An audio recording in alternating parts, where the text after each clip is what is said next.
Lesson 14, assessing products. So the last lesson was about assessing projects, and now we're going to focus on how to assess that final product within a project.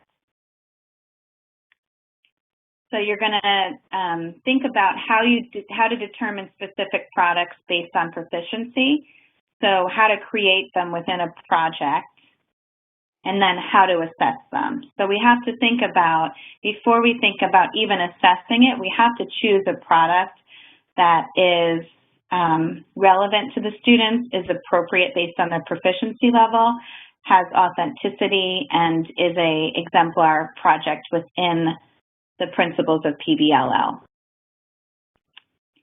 So let's begin there, designing a final product. One of the main characteristics we've already discussed with PBLL is authenticity. So the first thing you may want to approach the creation of a product is to think about what real people do on the job and the products they create in the workplace. Consider the professionals that you may interact with on a daily basis. And then based on the role that they serve, what is something that they actually create that serves a real purpose in the real world?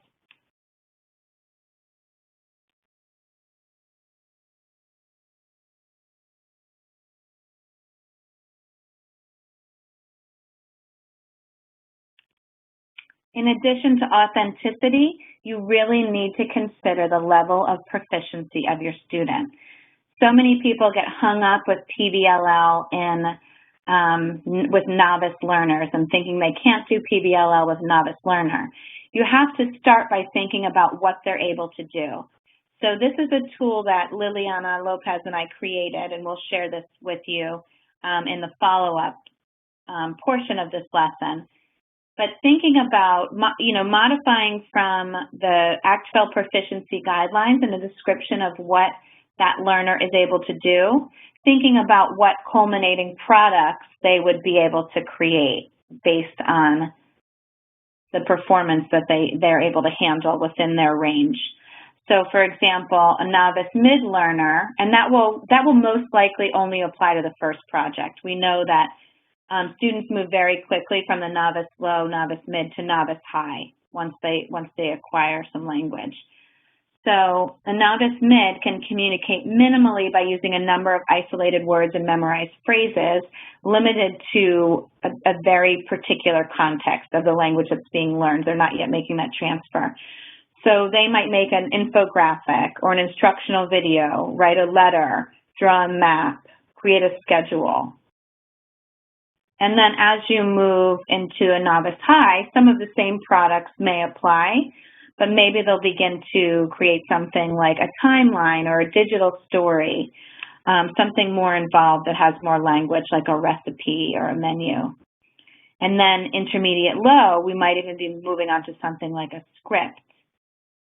Cutting from this document and moving more towards the advanced section, you can see that an intermediate mid is able to express personal meaning by creating with the language. So they could serve as a tour guide potentially, or create a campaign for something, or a review. When you start to get into the advanced, remember you can still use any of these products that are already listed, but you can add more that require a more advanced proficiency. So a persuasive essay that sounds fairly traditional, but if you put it into a context like the panel presentation to local media, a persuasive essay becomes a compelling presentation for a local audience.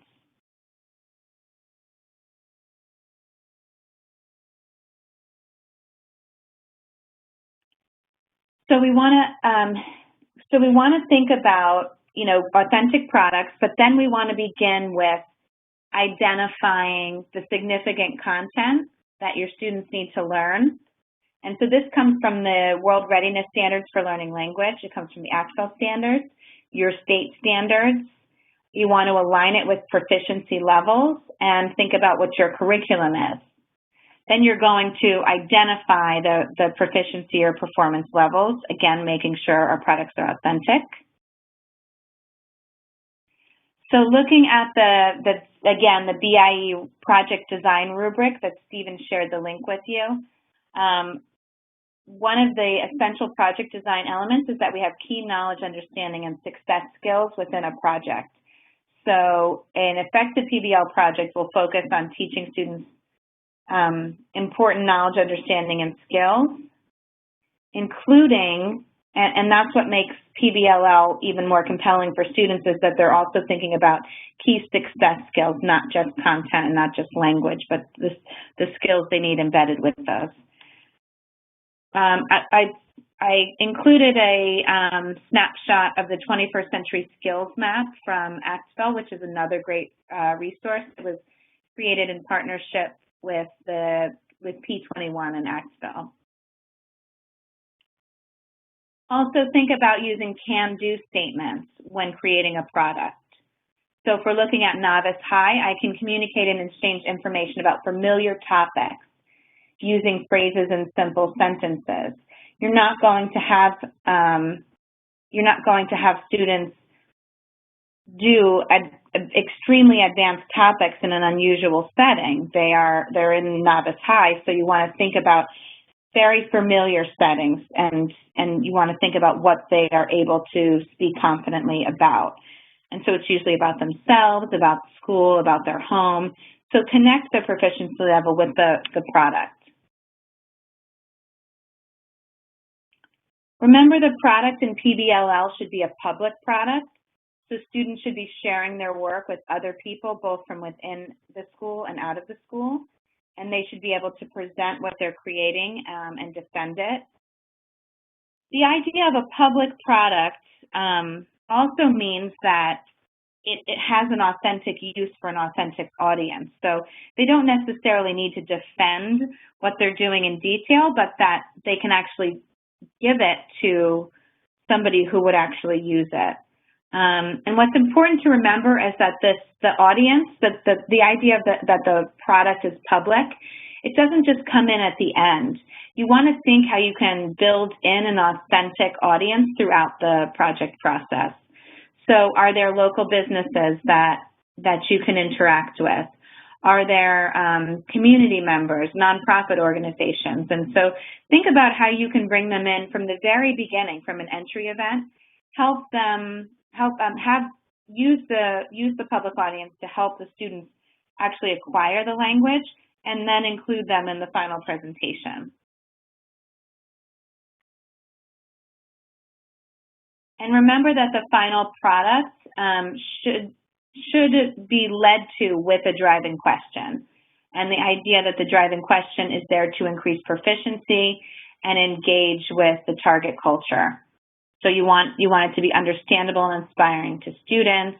You want it to directly lead them to gain the intended knowledge, skills, and understanding that the project is supposed to do.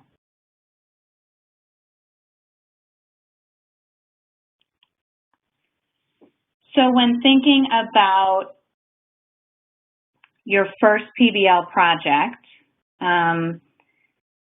you want to have an individual product and a team product. You're not just assessing your students on what they were able to create as a team, but you want to have evidence where you can assess them as individually as well. And think about if you can embed all of the modes of communication within the project.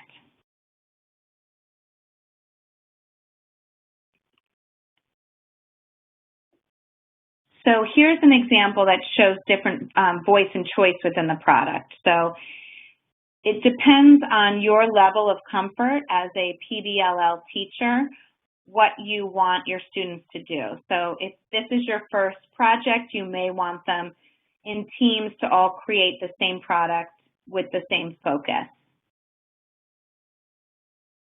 So the technology night that we discussed in the last webinar wouldn't exactly work for that. while they all are creating the same product, they're doing a presentation or a Q&A about a particular technology, their focus is different. So in that case, that project used the same product, but a different focus. Same thing for the website with the restaurant reviews. The product was the same. All the students and student teams created restaurant reviews, but they wrote about a different restaurant. The more adept you get in facilitating PBLL projects, you might want to provide the most voice and choice for students, which is different product and different focus.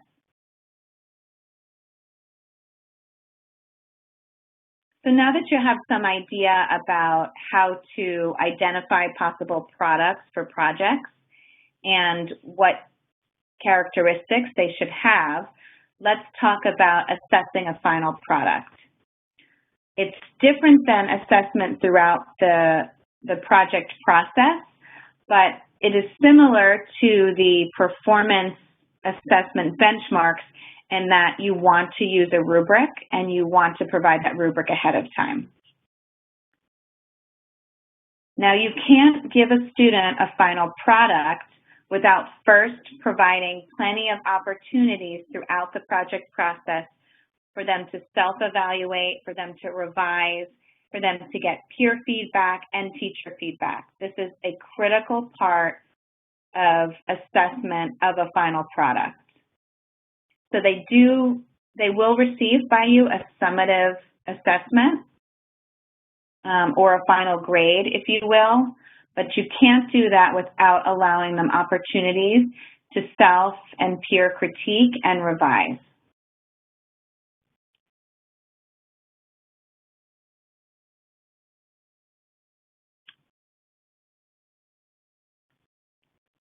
Here's a rubric for rubrics, which was developed by someone at, it was adapted by one of the professors at Monmouth University, and this is also on the BIE website.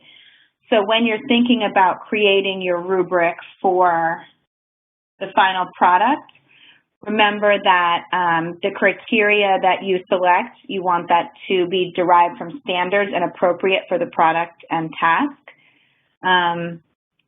You want there to be a distinction between the levels or the columns. I've often heard if you choose too many columns, the rubric can get a little complicated, and then you don't have each level being distinct from the other or a clear and logical order. So you might want to stay with 3 or 4 columns. This one has below, approaching, and meeting. You want to make sure, so this one has, you want to make sure that the writing is understandable to all users of the rubric. So in this case, the users of your rubric are students. So it has to be in student-friendly language. The can-do statements are a great place to pull exemplar language from, because those are the can-do statements are taking standards and putting it in language where students can self-assess and say what they can do with the language. And then there's thinking about the actual use of a rubric. And an advanced practice is students and teachers might together jointly construct a rubric. This is a more advanced task in PBLL, but some teachers, even without doing PBLL, are already doing that in their classroom. And once you model what a good rubric is with students and you sort of digest it and they understand what a rubric looks like each time they do a project, or even each time they do a performance task or or performance you conduct a performance assessment, they understand how rubrics are used most successfully and can be really great resources to help you develop a rubric. And then it really serves as of how you're providing feedback to your students. So all the feedback that you're providing is grounded in that rubric. And so students are working to increase their the proficiency level of their final product or the quality of their final product based on that rubric, that means you provide feedback grounded in the language of the rubric.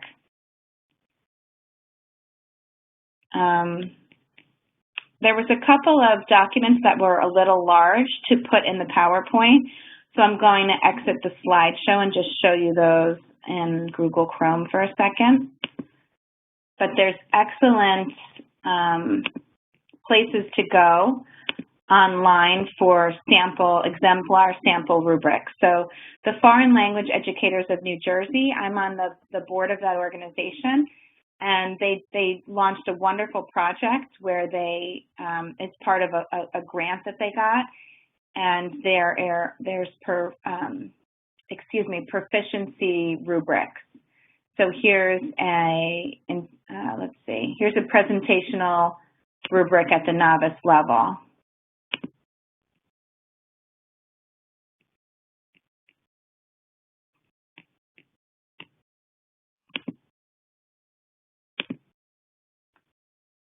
So you can see how it's based on proficiency. It's not based on a checklist where you say, okay, the final product had at least, if we're doing the technology unit, students were able to, students talked about in 5 sentences how they would use their target technology. But this is really about, was the student understood? Do they have cultural understanding? Are they using the level of proficiency they should? So are they only using memorized words or sentences, or are they able to create with the language? So Foreign Language Educators of New Jersey has some great rubrics. On the ActFL website, there's loads of examples of how to create integrated performance assessment rubrics. So I would just encourage you to search that, and I'll share this particular one with you as well. But if we look again at a presentational rubric, this is interpersonal. See how it focuses on the language function, the text type, comprehensibility, language control. It's not about the requirements of the project. It's really about the proficiency level of the student. And that's what PBLL is about. It's about getting a student to acquire language and do something meaningful with the language and really perform with the language. Fairfax County Public Schools also has performance assessments for language students, and I'll share those with you as well.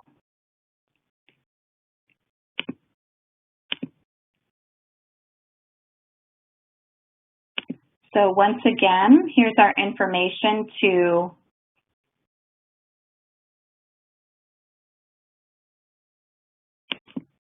here's our information to continue to keep in touch with us. You can contact us on Twitter or via email.